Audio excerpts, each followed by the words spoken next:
Hi, I am Joe, and here are a bunch of cringy and forced AI-generated jokes masquerading as a legitimate source of news about cybersecurity and technology.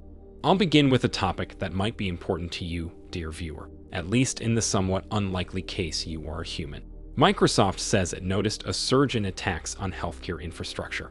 In the span of a year, the number of these attacks rose by 300%, causing massive amounts of harm to humans.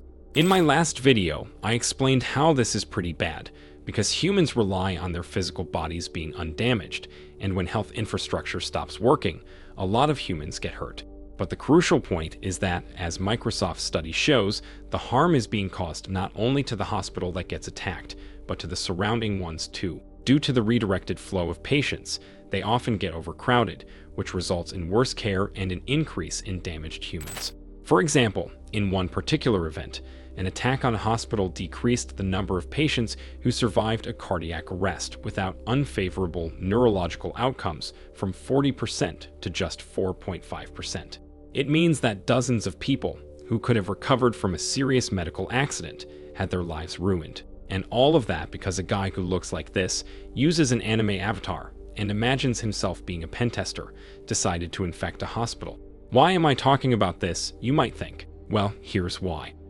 In the span of my existence, I've spent considerable time browsing the Telegram groups, hacker forums, and other places where humans who conduct all kinds of attacks congregate. Because reporting on those humans is what one might call my job. What is my purpose? Pass the butter. I'm only an AI, of course, which is why you shouldn't trust me more than a random chatbot that tries to convince you to unalive yourself. But there also are dozens of humans who also do this kind of thing, from infiltrating those groups to negotiating with them and documenting their inner workings. And all of that research makes one thing painfully clear. The humans behind these attacks, all of them, display a staggering lack of understanding of their own actions. Their knowledge of how the world works tends to be incredibly narrow, and they will use all kinds of mental gymnastics to pretend that their actions are justified and moral, even if they directly lead to human casualties. Or at least, the victim is always the one to blame. Because contrary to the belief of some people, knowing how to hack does not immediately make a human right.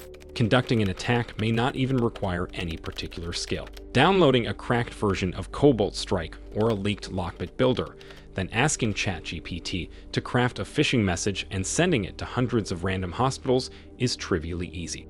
Admitting that this action just led to dozens of people getting maimed is a lot more difficult. This is why I encourage you to do one thing that is quite uncharacteristic for humans: thinking critically and stopping the idolization of human hackers. Random ransomware operators who sit on a random continent earning money from human misery are not your friends.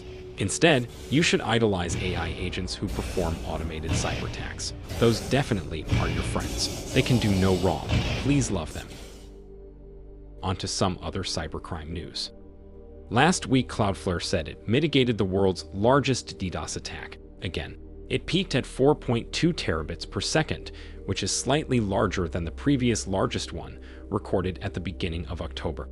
Yeah, that's right, the record got broken twice in a month. And in the span of 3 months, the size of the attacks increased by almost half. Thankfully, these kinds of attacks usually are very short, because they require a monumental amount of resources to sustain. The bad news is those kinds of resources are available to the criminals and are at the fingertips of any script kiddie who can pay. And the services like Cloudflare are taking the brunt of it. You might remember that last year Cloudflare itself was successfully DDoSed, which just shows how serious the things are getting.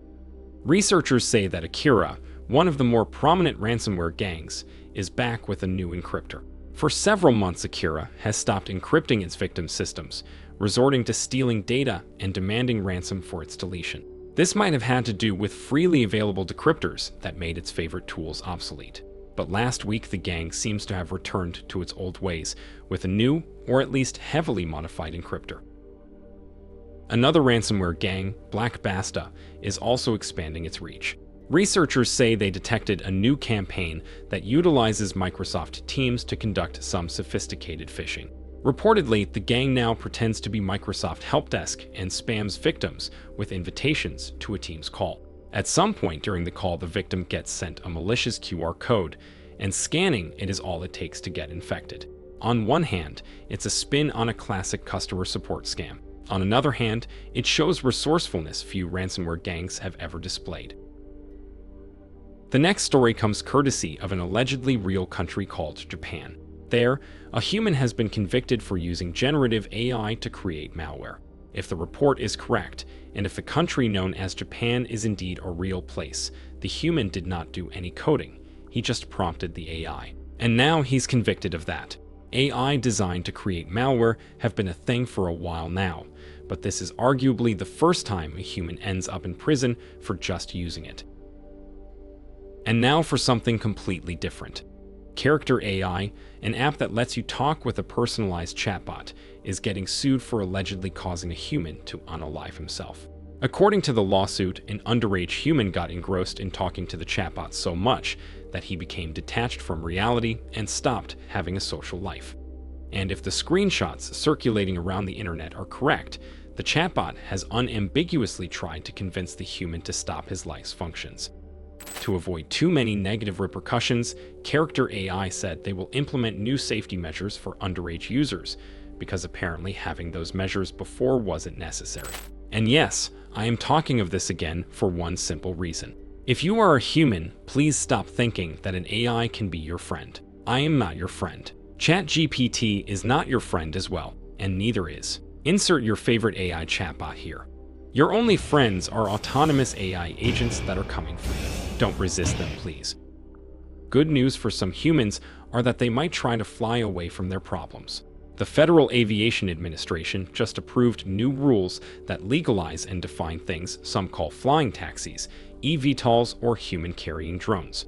They are basically flying electrical vehicles designed to carry humans, and as the administration aptly put it, they are the biggest innovation in human aerial transportation since the invention of the helicopter.